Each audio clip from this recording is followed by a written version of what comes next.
आता isakal.com आहे देशातील नंबर 1 ची मराठी न्यूज वेबसाईट। प्रत्येक अपडेटसाठी isakal.com ला नक्की भेट द्या। राज्यातील काही भागात आज सकाळपासूनच जोरदार पाऊस पडतोय। कोकण आणि मध्य महाराष्ट्रात पावसाचा जोर काहीसा अधिक आहे। उद्यापासून पावसाचा जोर कमी होण्याची शक्यता असून राज्याच्या काही भागात हलक्या ते मध्यम सरी पडतील अशी शक्यताही हवामान विभागाने दिली आहे। आज कोकण आणि मध्य महाराष्ट्राच्या घाटमाथ्यावर जोरदार पावसाचा अंदाज हवामान विभागाने दिला। रत्नागिरी, रायगड, मुंबई आणि ठाणे जिल्ह्यात काही ठिकाणी जोरदार ते अतिजोरदार पावसाचा ऑरेंज अलर्ट हवामान विभागाने दिलाय। तसंच सिंधुदुर्ग आणि पालघर जिल्ह्यातही काही ठिकाणी जोरदार पावसाची शक्यता आहे। मध्य महाराष्ट्राच्या घाटमाथ्यावरही जोरदार पावसाची शक्यता आहे।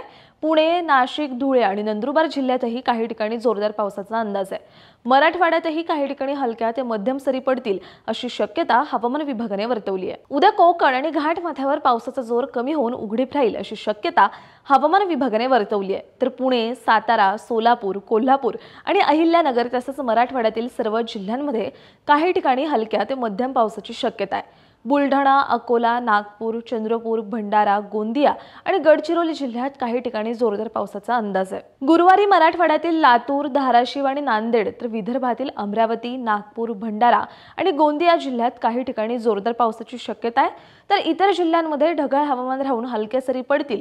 कोकण, मध्य महाराष्ट्रात काही ठिकाणी हलक्या ते मध्यम पावसाची शक्यता आहे। शुक्रवारी कोकण आणि मध्य महाराष्ट्रात पावसाचा जोर कमीच राहून ढगाळ हवामानाची शक्यता आहे। मराठवाड्यातील परभणी, हिंगोली आणि नांदेड जिल्ह्यात काही ठिकाणी जोरदार पावसाचा अंदाज आहे।